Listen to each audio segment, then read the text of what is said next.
Hello students, अब हम illustration number 3 of the study material solve करने जा रहे हैं।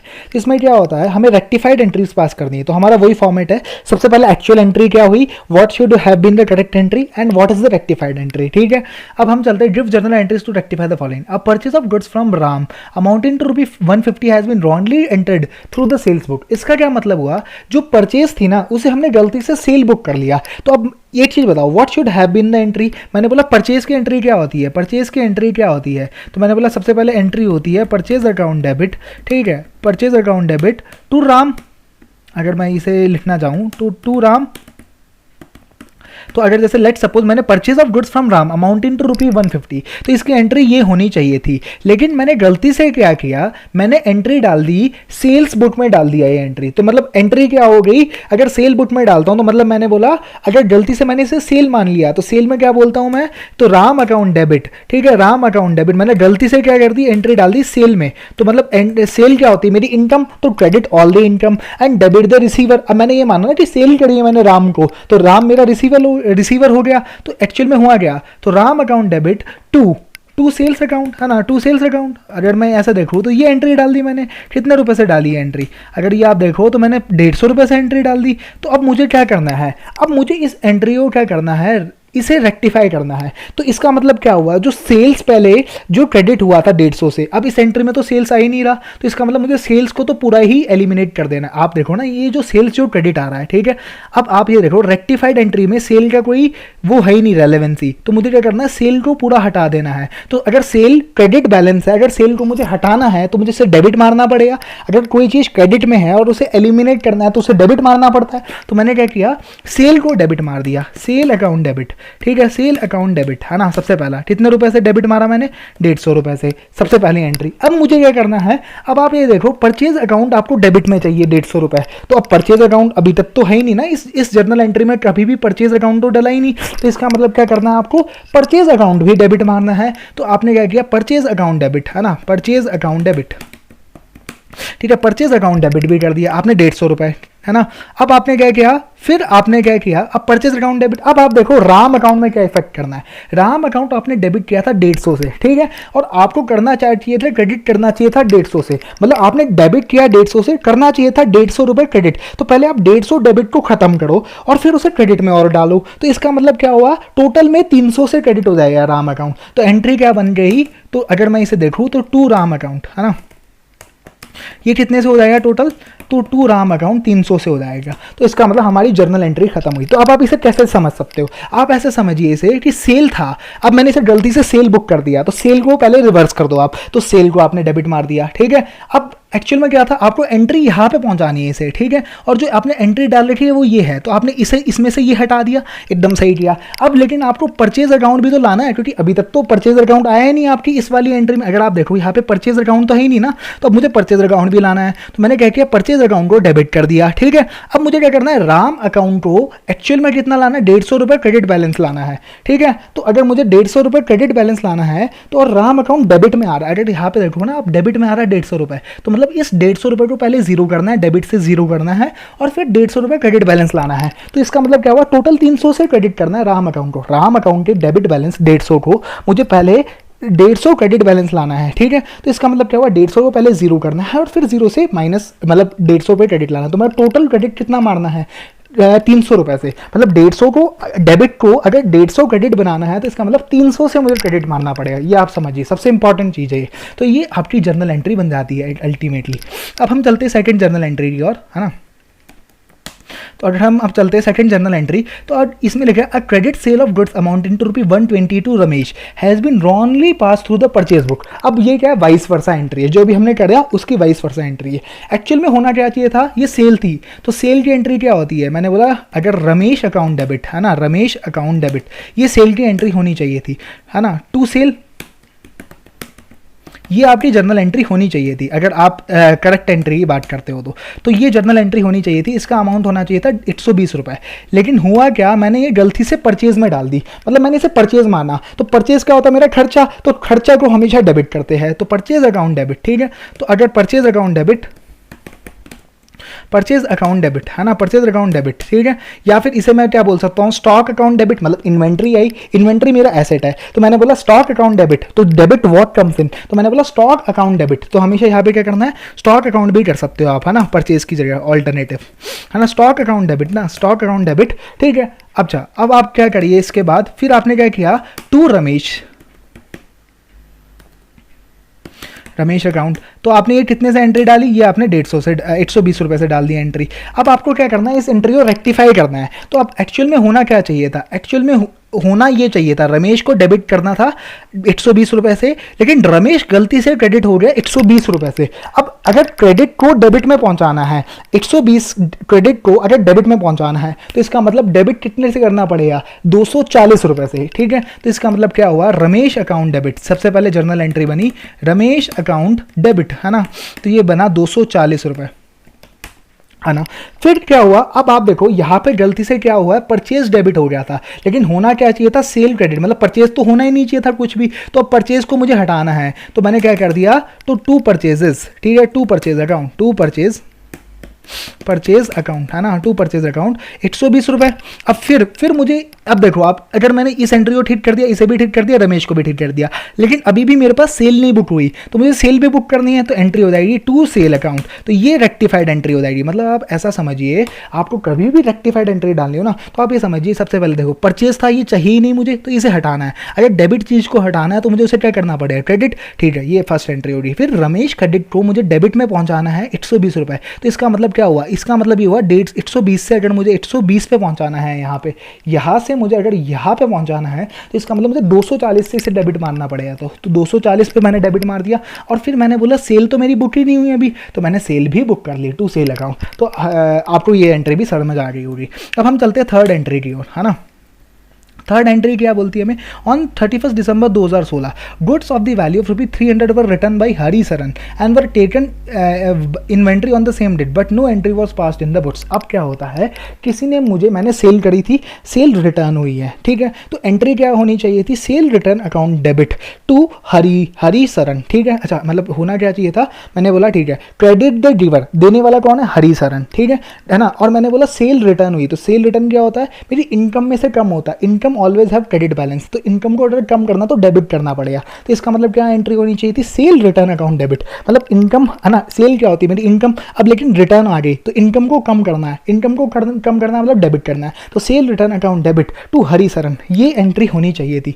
मतलब एंट्री क्या होनी चाहिए थी, सेल रिटर्न, अच्छा, अकाउंट डेबिट, है ना, sale return account debit to Hari Saran, है ना, टू हरी सरन, ठीक है, ये एंट्री होनी चाहिए थी। कितने रुपए से एंट्री हुई, 300 रुपये से ये एंट्री होनी चाहिए थी, 300 रुपये से ये एंट्री होनी चाहिए थी, लेकिन अभी बुक्स में कुछ भी एंट्री नहीं डली, तो यहाँ पे नो एंट्री है, तो इसका मतलब आपसे ये एंट्री टोटली मिस होगी, तो रेक्टिफाइड एंट्री भी यही हो जाएगी, ठीक है। तो इसका तो बड़ी सिंपल एंट्री है, मतलब ये एंट्री हुई नहीं तो ये एंट्री डाल दो। तो अगर आप देखते हो तो जैसे देखो सॉल्यूशन नंबर 3, रिटर्न्स इनवर्ड, मतलब ये हो गया sale return account debit to Hari Saran 300 रुपये, ठीक है।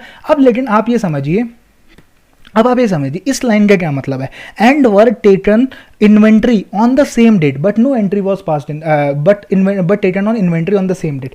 इस लाइन का क्या मतलब होता है, जब आपकी सेल रिटर्न आती है ना, तो साथ साथ में एक और एंट्री डलती है। अगर आप इसके लिए आप मेरी एक वीडियो देखना, purchase versus stock, why closing stock is shown out of the trial balance, ठीक है, एक ये मैंने वीडियो बना रखी है, तो आप ये वीडियो जरूर देखिएगा, आपको ये कॉन्सेप्ट 2 मिनट में समझ आएगा, ठीक है। तो जब सेल रिटर्न होती है ना, तो साथ में एक और एंट्री होती है, वो होती है, अगर आप इन्वेंट्री मॉडल फॉलो करो ना, जहां यहाँ ये स्टॉक अकाउंट डेबिट, जो अगर आप ये वाला मॉडल फॉलो करो तो आपका क्या होता है, स्टॉक आपके पास जब उसने सेल रिटर्न करी तो आपका स्टॉक भी तो बढ़ जाता है, आपको स्टॉक भी तो वापस मिला, तो एंट्री होती है stock account debit to consumption, मतलब जो खर्चा होता है ना उसे मैं कम कर देता हूं, मतलब उसे खर्चे को अगर कम करना तो क्रेडिट कर देता हूं, मतलब stock account debit to consumption. मैं आपको इस वीडियो के नीचे डिस्क्रिप्शन बॉक्स में मैं लिंक दे दूंगा उस वीडियो का, तो उसमें क्या होता है, स्टॉक मेरा डेबिट हो जाएगा, ठीक है। तो इसका मतलब क्या है, ये कहना चाह रहा है कि इन्वेंट्री वाली जो एंट्री एंट्री है ना, ठीक है, and return and were taken inventory on the same date. तो इसका मतलब इन्वेंट्री वाली एंट्री हो चुकी है, अगर वो होनी होती तो वो एंट्री हो चुकी है, तो आप वो एज्यूम कर लीजिए कि वो वाली एंट्री हो चुकी है। तो ये आपको समझना बहुत जरूरी है। अगर वो एंट्री नहीं हुई होती तो हमें एक और एंट्री डालनी पड़ती, वो होती inventory account debit to consumption account, ठीक है। अब आप ऐसा भी समझ सकते हैं इसे, इसका मतलब ये भी है, जैसे अगर मान लो अगर इन्वेंट्री में उसे ले लिया गया है तो इसका मतलब क्या है, मेरा क्लोजिंग स्टॉक में वो इंक्लूडेड है, ठीक है, क्लोजिंग स्टॉक में वो इंक्लूडेड है, तो इसका मतलब हमें कोई दिक्कत नहीं है, हमें सिर्फ सेल की एंट्री पास करनी है। मतलब क्लोजिंग स्टॉक में तो वो ऑलरेडी आ गया है, नहीं तो हमें क्या करना पड़ता है, एक और एंट्री डालनी पड़ती है इन्वेंट्री की। होप यू अंडरस्टैंड दिस, है ना। और बाकी मैं इसके डिस्क्रिप्शन बॉक्स में एक लिंक डाल दूंगा, वो आप देखोगे तो आप और अच्छे से समझ जाओगे, ठीक है। अच्छा, फिर हम चौथे एंट्री पे आते हैं। An amount of ₹200 due from Mahesh Chand which had been return off has a bad debt in a previous year was unexpectedly recovered and had been posted to the personal account of the Mahesh Chand. पिछले साल जो मैंने bed date book कर दिया था, तो सबसे पहले बेड डेट की एंट्री क्या होती है, बेड डेट मतलब इस बंदे से मुझे पैसा नहीं मिलना है, तो बेड डेट मेरा क्या है, खर्चा है, तो खर्चे को हमेशा डेबिट मारो, ठीक है, खर्चे को हमेशा डेबिट मारो, ठीक है, खर्चा डेबिट हुआ तो बेड डेट्स अकाउंट डेबिट, ठीक है। अब मान लो महेश चंद से पैसा लेना था, अब वो मेरा एसेट था, अब मुझे वो एसेट मेरा खत्म हो गया, तो अगर asset always have a debit balance, ठीक है, तो एसेट को अगर खत्म करना है तो एंट्री क्या होती है, bad debts account debit to Mahesh Chand. लेकिन अब ये तो एंट्री होती है जब बेड डेट होता है, ठीक है। अब जब बेड डेट रिकवर होता है तो एंट्री होती है बैंक अकाउंट डेबिट, मतलब पैसा आया तो उसने मुझे पैसा दे दिया, तो बैंक अकाउंट डेबिट टू, अब देखो महेश चंद का अकाउंट तो खत्म हो चुका है, क्योंकि जितना पैसा रिसीवेबल था, जैसे मान लो लेट सपोज 200 रुपए था, वो बेड डेट हो गया, तो मैंने एंट्री क्या डाली थी, bad debt account debit to Mahesh Chand. अब महेश चंद का अकाउंट तो जीरो हो चुका है, तो इसका मतलब जब बेड डेट का पैसा मुझे मिलता है तो एंट्री होती है डेबिट व्हाट कम्स इन, पैसा क्या आता है, पैसा आ जाता है, तो कैश या bank account debit to bad debts recovered, ये एंट्री होनी चाहिए। लेकिन अब इस क्वेश्चन में क्या होता है, गलती से एंट्री होगी कैश और bank account debit to Mahesh Chand account, जैसा कि आप देख सकते हो ना, has been posted to the personal account of the Mahesh Chand. मतलब होनी क्या चाहिए, एंट्री होनी चाहिए कैश अकाउंट डेबिट, है ना, cash account debit to bad debt recovered, है ना, ये एंट्री होनी चाहिए, है ना। ये आप समझ गए होंगे क्यों लॉजिक, क्योंकि अब क्या है, महेश चंद का अकाउंट तो जीरो हो चुका है ऑलरेडी, क्योंकि उससे तो जो पहले जब बेड डेट राइट ऑफ किया था तो उसका अकाउंट जीरो कर दिया था मैंने, तो अब मेरी ये इनकम बुक होनी चाहिए, मतलब ये क्या है, प्रॉफिट एंड लॉस का आइटम है, ठीक है। ये वाला जो आइटम है ना, ये प्रॉफिट एंड लॉस में जाना है, ठीक है। तो ये कितने से एंट्री होनी चाहिए, एंट्री होनी चाहिए आपकी 200 रुपये से। लेकिन अब हुआ क्या, जब मैंने एंट्री डाली ना, तो ये मैंने एंट्री कर दी गलती से, ये मैंने गलती से एंट्री कर दी टू महेश, ठीक है, ये महेश अकाउंट ना, ठीक है, महेश अकाउंट, ठीक है। तो ये मेरा क्या होता है, ये बैलेंस शीट आइटम होता है, तो ये मेरी मतलब अल्टीमेटली ये मैंने लाइबिलिटी बना दी, जबकि ये मेरी क्या है, इनकम है। तो ये बैलेंस शीट आइटम होता है, ये बैलेंस शीट में कहा जाएगा लाइबिलिटी साइड में, लेकिन है क्या है, मेरी इनकम है। तो अब मुझे अगर इसे, अब होना क्या चाहिए था, ये सही हुआ है, डेबिट एकदम सही हुआ है, तो इसका कुछ नहीं करना। जो गलत क्रेडिट हुआ है अगर उसे करेक्ट करना है तो महेश अकाउंट डेबिट, तो एंट्री हो जाएगी महेश अकाउंट डेबिट, ठीक है। तो एंट्री हो जाएगी महेश अकाउंट डेबिट, है ना, टू बेड डेट्स रिकवर्ड, है ना, टू बेड डेट्स रिकवर्ड। तो ये 200 रुपये से एंट्री हो जाएगी, ठीक है, 200 रुपये से ये एंट्री हो जाएगी, ठीक है ना। Mahesh account debit to bad debts recovered, मतलब आप समझो जो एंट्री नहीं हुई, क्या नहीं हुआ था, ये हुआ था, तो इसे तो आपने कर दिया एंट्री, ठीक है। और जो गलत हुआ था उसे आपने क्या कर दिया, क्रेडिट हुआ था गलत, तो इसे आपने डेबिट कर दिया, तो वो भी एलिमिनेट हो गया। तो अल्टीमेटली एंट्री हो जाती है महेश अकाउंट डेबिट, ठीक है, Mahesh Chand account debit to bad debts recovered account, ठीक है, जैसा कि आप बुक में देख सकते हो। अ चेक ऑफ ₹100, ठीक है ना, ठीक है, check of ₹100 received from Manmohan was dishonored and had been posted to the debit of the sales return account, ठीक है। A check of 100 received from the Manmohan was dishonored, अब देखो, अब कोई चेक डिसऑनर हो जाता है, ठीक है, and had been posted to the debit of the sales return account। अब हुआ क्या और होना क्या चाहिए था, पहले आप ये समझिए, है ना। अब आप इसके लिए पहले आप ये समझिए कि जब आपको चेक मिलता है तो चेक मिलने की क्या एंट्री होती है, एंट्री होती है बैंक अकाउंट डेबिट। मतलब ये क्या होता है, तभी तो बीआरएस बनती है, क्योंकि बैंक, अभी मैं क्या करता हूँ, जब जैसे ही चेक मिलता है ना वैसे ही एंट्री डाल देता हूँ। तभी आप देखना बैंक रिकंसिलिएशन के चैप्टर में आता है, check received but not yet presented, मतलब मेरे को रिसीव हो गया, मतलब मैंने बैंक की बुक्स में एंट्री डाल दी, मतलब अपनी बुक्स में मैं एंट्री डाल देता हूँ जब से ही मुझे चेक रिसीव होता है, लेकिन बैंक वाला तब डालता है जब उसके एक्चुअल में क्रेडिट होता है पैसा। तो इसका मतलब क्या हुआ, ये मेरी एंट्री क्या होगी, जब चेक रिसीव होता है ना तो मुझे एंट्री होती है बैंक अकाउंट डेबिट, मतलब बैंक में पैसा आ गया, ठीक है, bank account debit to Manmohan, क्योंकि क्रेडिट द गिवर, पैसा देने वाला कौन है, मनमोहन। तो मैंने बोला debit what comes in, what comes in मतलब या तो इसे मैं चेक इन हैंड बोल सकता हूँ या फिर बैंक अकाउंट बोल सकता हूँ बेसिकली।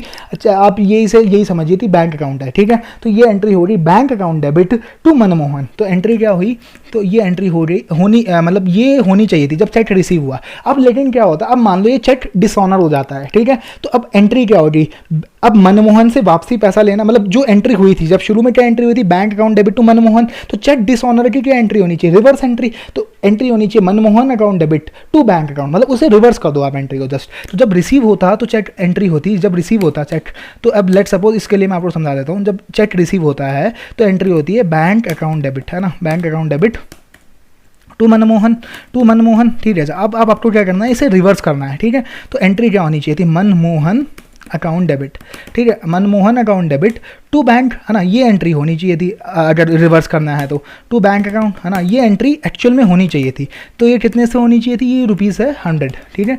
लेकिन हुआ क्या, अब देखो ये आपको समझ आ गया कि ये क्या चीज़ है। तो अगर आप इसे अब देखो, अब होनी ये एंट्री चाहिए थी चेक डिसऑनर की, ठीक है, लेकिन हुआ क्या, है ना, अब was and has been posted to the debit of the sales return account. मतलब मैंने क्या किया, जो ये डेबिट मारा ना, ये मैंने मार दिया सेल्स रिटर्न अकाउंट में, सेल्स रिटर्न अकाउंट में, ठीक है, सेल्स रिटर्न अकाउंट में मैंने डेबिट मार दिया और मैंने बोला टू बैंक, है ना। ये तो मैंने सही पोस्ट किया, क्वेश्चन ने क्या बोला है कि मैंने डेबिट गलत कर दिया, डेबिट मैंने सेल्स रिटर्न में कर दिया, तो मैंने डेबिट मैंने सेल्स रिटर्न में कर दिया। अब मुझे क्या करना है, ये गलत हुआ मेरे से, अगर मुझे इसे करेक्ट करना है तो आप ही बताइए, डेबिट को अगर करेक्ट करना है तो इसे क्रेडिट मारना पड़ेगा। तो मैंने एंट्री डाल दी टू सेल रिटर्न।